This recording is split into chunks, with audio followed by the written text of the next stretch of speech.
এই যে শবে বরাত আসছে, ভাগ্যে ভালো কিছু লেখা হয় শবে বরাতে, এই বিশ্বাস থেকে হুমড়ি খেয়ে মানুষ মসজিদে আসে, ঠিক না ঠিক? ভাগ্যে ভালো কিছু লেখা হয় কবে? একটা হলো মানুষের সৃষ্টিরও 50,000 বছরে আল্লাহ তাআলা ভাগ্য নির্ধারণ করেছেন। আরেকটা হলো প্রতি বছর যেই রাতে আল্লাহ কোরআন নাজিল করেছেন, আল্লাহ সূরা দুখানে বলেছেন, সেই রাতে অর্থাৎ লাইলাতুল কদরে আল্লাহ তাআলা সব গুরুত্বপূর্ণ বিষয় ধার্য করেন। শবে বরাত যেটাকে আমরা বলি মধ্য শাবানের রাত, এই রাতে ভাগ্য নির্ধারণ হয়, এই মর্মে বিশুদ্ধ হাদিস বর্ণিত নাই। তারপরে আমরা জেনারেলি বলি ভাগ্যে যেন ভালো কিছু আল্লাহ লেখেন, আপনার নসিবে যেন ভালো কিছু আসে, আপনার রিজিকে যেন আল্লাহ বরকত দান করেন, এর জন্য বেশ কিছু আমল আমরা কোরআন হাদিসের আলোকে বলতে পারি, সাজেশন দিতে পারি।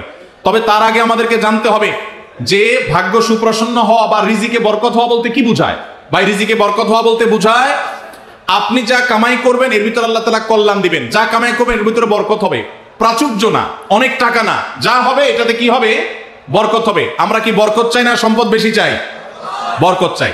বরকত যদি চান, এক নম্বর হলো ঈমান এবং তাকওয়া লাগবে। আল্লাহ বলেছেন ওয়ালাউ আন্না আহলাল কুরআ আমানু ওয়াত্তাকাউ লাফাতাহনা আলাইহিম বারাকাতিম মিনাস সামা। যদি কোন জনপদের লোকেরা ঈমান আনে, আল্লাহর ভয় অন্তরে লালন করে, আল্লাহ বলেছেন আসমান থেকে বরকতের সব দুয়ার খুলে দেওয়া হবে।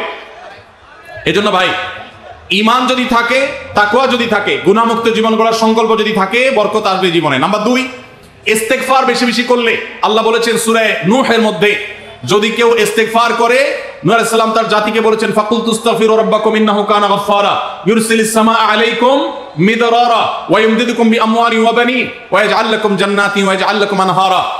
আল্লাহ নবী নূহ আলাইহিস সালাম বলেছেন, আমি আমার জাতিকে বলেছি তোমরা আল্লাহর কাছে ইস্তেগফার করো, ক্ষমা প্রার্থনা করো। বেশি বেশি ইস্তেগফার করে আল্লাহ তাআলা রিজিকের মধ্যে বারাকা দিবেন, অভাব দূর করবেন, সম্পদে এবং আল্লাহ তাআলা বরকত দান করবেন। তাহলে 2 নম্বর আমল হলো ইস্তেগফার করা, রিজিকে বরকত হবে ইনশাআল্লাহ। নাম্বার 3, শুকর আদায় করা। আল্লাহ বলেছেন লা ইন শাকারতুম লা আযীদান্নাকুম। আপনি কোনো কিছু পেয়েছেন, আলহামদুলিল্লাহ বলেন, যা পাইছেন শুকর আদায় করেন, আল্লাহ নিয়ামত বাড়ায় দিবেন। নাম্বার 4, দান সাদাকা করা। আল্লাহ তাআলা বলেছেন ইয়ামহাকুল্লাহুর রিবা ওয়া ইউরবিস সাদাকা। আল্লাহ সুদকে ধ্বংস করবেন, তবে সাদকা এবং দান এটাকে আল্লাহ তাআলা বাড়িয়ে দিবেন। এই জন্য কেউ যদি দান করে, আল্লাহ তাআলা তাকে কি দেন? বরকত দান করেন তার রিজিকে। তারপরে 5 নম্বর হলো আত্মীয়তার সম্পর্ক রক্ষা করা। নবীজি সাল্লাল্লাহু আলাইহি ওয়াসাল্লাম বলেছেন মান সাল্লাহু আন ইউবসাতা লাহু ফি রিজকিহি আও ইউনসালাহু ফি আথারিহি ফালিয়াসিল রাহিমা। যে ব্যক্তি চায় তার আত্মীয়তার সম্পর্কে, যে ব্যক্তি চায় তার হায়াতে বরকত হোক, তার রিজিকে বরকত হোক, সেই জন্য আত্মীয়তার সম্পর্কের সাথে সম্পর্ক ভালো রাখে, আত্মীয়দের সাথে, অর্থাৎ রক্ত সম্পর্কে আত্মীয়দের সাথে যেন সম্পর্ক কানেক্টেড রাখে, বিচ্ছিন্ন না করে, তাহলে তার রিজিকে এবং হায়াতে বরকত হবে। এবং সর্বশেষ আরেকটা আমল বলতে চাই, সেটা হলো খাবারের ক্ষেত্রে একত্রিত হয়ে বসে খাবার খাওয়া। এই সুন্নত আমাদের সমাজ থেকে বিদায় হয়ে গেছে, আমরা অনেকে জানি না। আবু দাউদের একটা হাদিস বর্ণিত হয়েছে, নবীজি সাল্লাল্লাহু আলাইহি ওয়াসাল্লামের কাছে এক ব্যক্তি বললেন, হে আল্লাহর রাসূল, আমরা খাই কিন্তু অনেক খাওয়ার পরেও পরিতৃপ্ত হই না, পেট ভরে না, খাবারের চাহিদা পরিপূর্ণ মিটে না, কারণটা কি? নবীজি সাল্লাল্লাহু আলাইহি ওয়াসাল্লাম বলেছেন তোমরা সম্ভবত আলাদা আলাদা প্লেটে খাও, আলাদা আলাদা সিঙ্গেল খাও। তখন নবীজি সাল্লাল্লাহু আলাইহি ওয়াসাল্লাম বলেছেন তোমরা সবাই একসাথে খানা খাবে, আল্লাহ তাআলা তোমাদের খাবারে বরকত দান করবেন। একসাথে খানা খাবে এবং বিসমিল্লাহ বলে খাবে, এই দুইটা কাজ করলে আল্লাহ তাআলা তোমাদের খাবারে বরকত দান করবেন। এই জন্য ভাইরা, বাসা বাড়িতে এক প্লেটে স্বামী স্ত্রী দুজন আছেন, এক প্লেটে খাবেন, বাচ্চাদেরকে নিয়ে বড় প্লেট নিয়ে খানা খাবেন, এটা সুন্নত। নবীজি সাল্লাল্লাহু আলাইহি ওয়াসাল্লাম উৎসাহ দিয়েছেন, কিন্তু আমাদের সমাজ থেকে এটা এখন হারিয়ে গেছে, নাই বললে চলে। আমরা সবাই যার যার মতো খানা খাই। এই জন্য এই কাজটাও আমাদের আমলে, আমাদের রিজিকে, আমাদের হায়াতে বরকত এনে দিবে ইনশাআল্লাহ। সুদে টাকা লাগায় এমন ব্যক্তি সমাজে বিচার করে, তার বিধান কি? সুদে টাকা লাগায় এইরকম আসামি থাকলে তার নিজেরই তো বিচার করা উচিত, সে আবার কিসের বিচার করবে? মুসলমানদের সমাজে হারামখোররা কখনো বিচারকের আসনে বসতে পারা উচিত না। মুসলমানদের উচিত এগুলোকে সতর্ক করা, এগুলোর ব্যাপারে সতর্ক থাকা। আল্লাহ আমাদেরকে তৌফিক দান করুন। যে সমস্ত মানুষ হারামের সাথে খুল্লম খোলা সম্পর্ক, মুসলমানদের সমাজে কিভাবে তাদেরকে বিচারক হিসেবে ডাকেন? আর ভালো মানুষের কি অভাব পড়ছে এলাকায়? সুদখোর ছাড়া ভালো মানুষ কি নাই এলাকায়? তাহলে কেন সুদখোরকে দিয়ে বিচার করতে হবে? যে আল্লাহর ভয় যার মধ্যে নাই, সে কিভাবে ন্যায়সঙ্গত ভাবে বিচার করবে? কিভাবে আশা করা যায়? আল্লাহ আমাদের ভাইদেরকে সবাইকে হেদায়েত দান করুন। যারা সুদের কারবারে জড়িয়ে আছেন, আল্লাহর ভয়ে হারাম থেকে সরে আসুন। আইডি কার্ড ও পাসপোর্ট বানানোর কাজ করা হালাল নাকি হারাম? আইডি কার্ড বা পাসপোর্টের কাজ, অর্থাৎ কারোর আইডি কার্ড পাসপোর্ট লাগবে, সেটার জন্য কাগজপত্র রেডি করলেন, অনলাইনে ফর্ম ফিল আপ করে দিলেন, এসব কাজ করে আপনি ফি নিলেন, এটা জায়েজ আছে।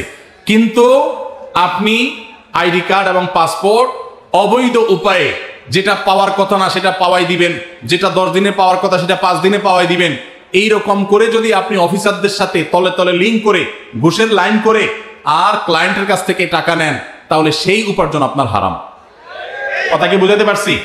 একটা হলো যে আপনার একটা দোকান আছে, কম্পিউটার দোকান আছে, নেট সার্ভিস আছে, আপনি অনলাইনে ফর্ম ফিল আপ করে দিলেন, কাগজপত্র আগায় জোগায় দিলেন, এটার জন্য ফি আপনি 2000 4000 আপনি নিতে পারবেন।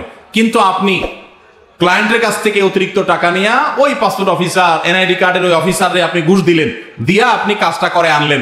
এই ঘুষের কারবার করে অবৈধ কাজ করলেন, আগের কাজ দেরির কাজ আগের করাইলেন, লাইন ব্রেক করাইলেন, নানামুখী যে শয়তানিগুলো আমাদের দেশে হয়, অবৈধ কাজ হয়, এগুলোর জন্য যদি টাকা লেনদেন করেন তাহলে আপনার এই ব্যবসা হালাল হবে না। সর্বশেষ প্রশ্ন, আকিকা না দিলে কি শিশুর বিপদ কাটে না? আকিকা না দিলে শিশুর বিপদ কাটে না এমন কোনো কথা কোরআন হাদিসে নাই। তবে আকিকা দেওয়া এটা গুরুত্বপূর্ণ একটা আমল। আল্লাহ কাউকে পুত্র সন্তান দান করলে 2টি ছাগল, আর কন্যা সন্তান দান করলে 1টি ছাগল জবাই করা, এটা নবীজি সাল্লাল্লাহু আলাইহি সাল্লামের সুন্নাহ।